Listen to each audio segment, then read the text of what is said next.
Sedekah subuh.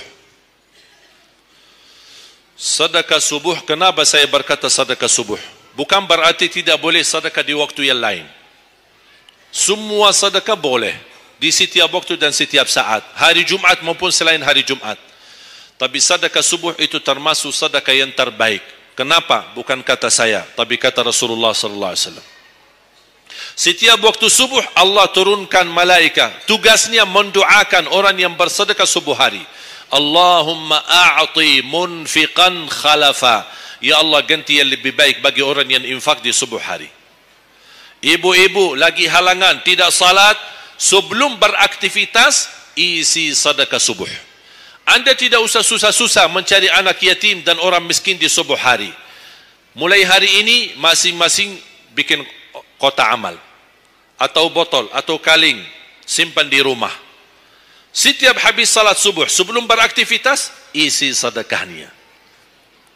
Apalagi kalau sedekah itu disertai doa. Begitu anda sedekah, sebutkan hajatmu. Ya Allah, dengan berkah sedekah ini, ya Allah, saya ingin nikah. Mudahkan jodoh. Nikah lagi juga boleh doa, tidak apa-apa.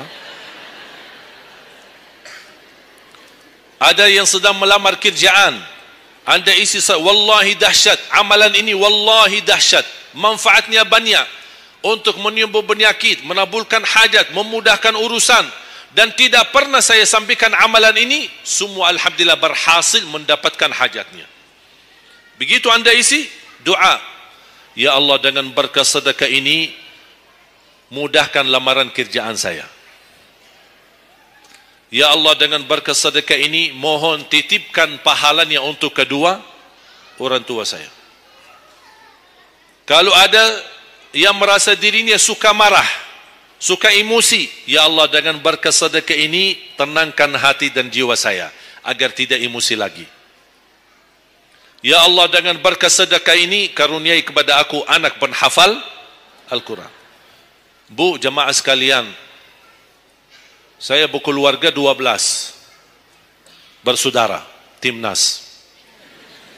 Dan kami memang sudah disusun satu lusin, 12 ini mempersiapkan kalau timnas kita belum mampu membawa juara, insyaAllah kami sekeluarga siap mengganti timnas. Alhamdulillah dari saudara saya 12 ini 10 penghafal Al-Quran. Tapi orang tua saya awam, percaya enggak? Orang tua saya bukan ulama, bukan kiai, bukan ustaz.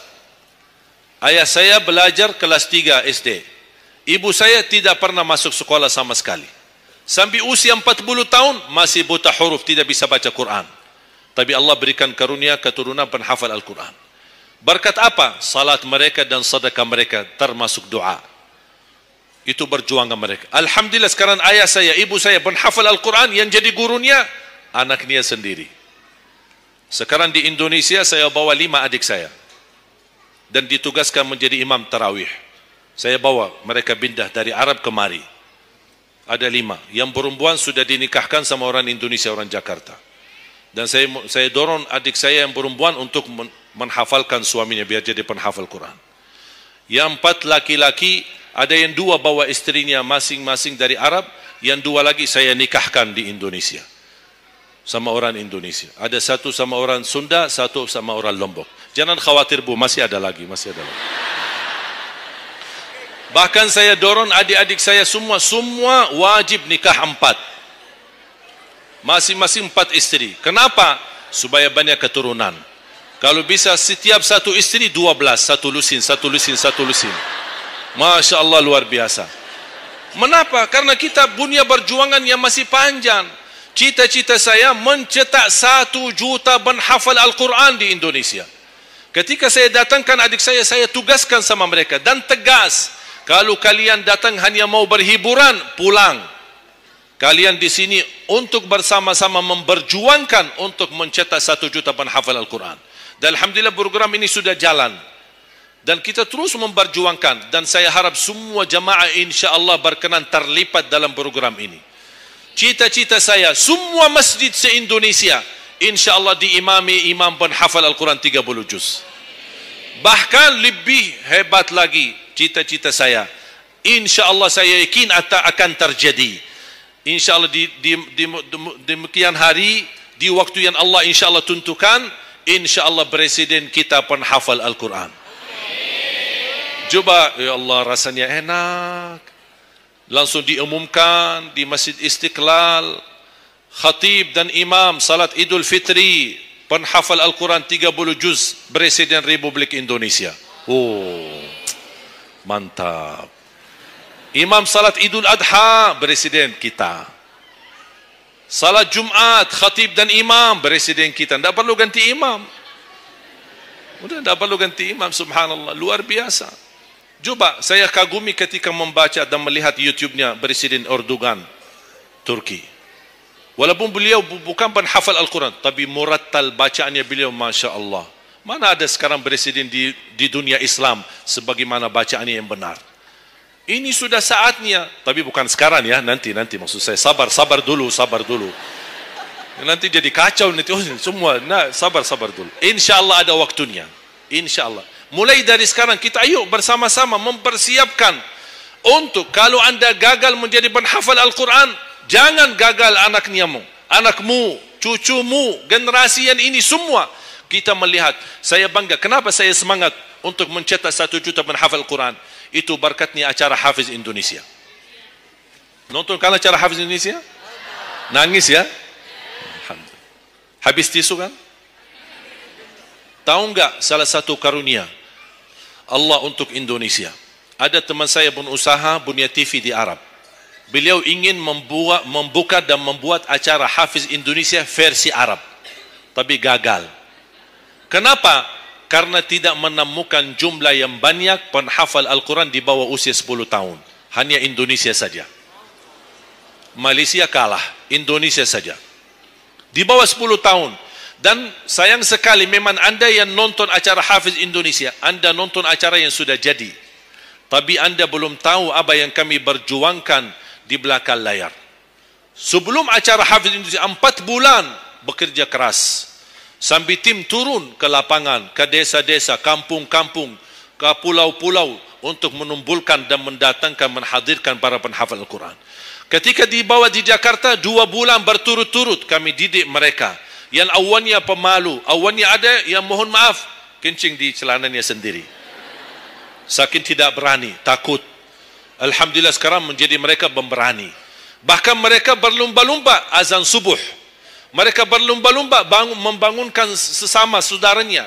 Sama-sama tertib, makan. Kita menghadirkan doktor kesehatan. Kita menghadirkan doktor psikologi jiwa untuk menjaga perasaan mereka selama 2 bulan.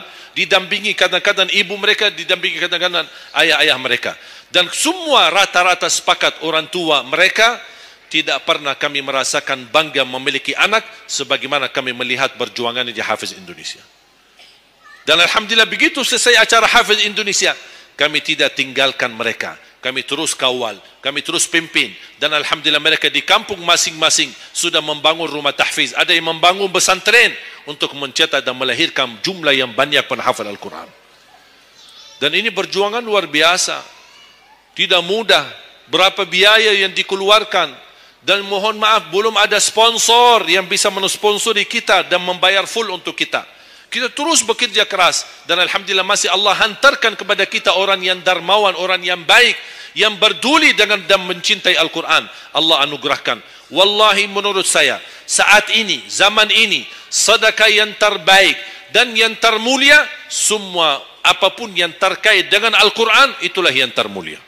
Makanya boleh anda ketika anda bersedekah, jangan lupa disertai doa. Di antaranya anugerahkan ya Allah Indonesia menjadi negara Al-Quran. Tapi tolong fokus. Kalau anda isi sedekahnya, tolong disesuaikan. Jangan isi sedekahnya koin, tapi doanya sampai terbit matahari. Tidak ada malunya. Kata Allah, koin-koin aja sedekahnya, doanya dah habis-habis. Hajatnya panjang, lebar. Malu kita sama. Bukan Allah tidak bisa. Allah maha bisa menabulkan hajat. Tapi kita malu sama Allah. Kok cuma bikin ya Allah, ya Allah, ya Allah, panjang. Fokus. Kalau usulan saya, 1 sedekah, 1 hajat. satu sedekah, satu hajat. Dan insyaAllah akan anda melihat manfaatnya.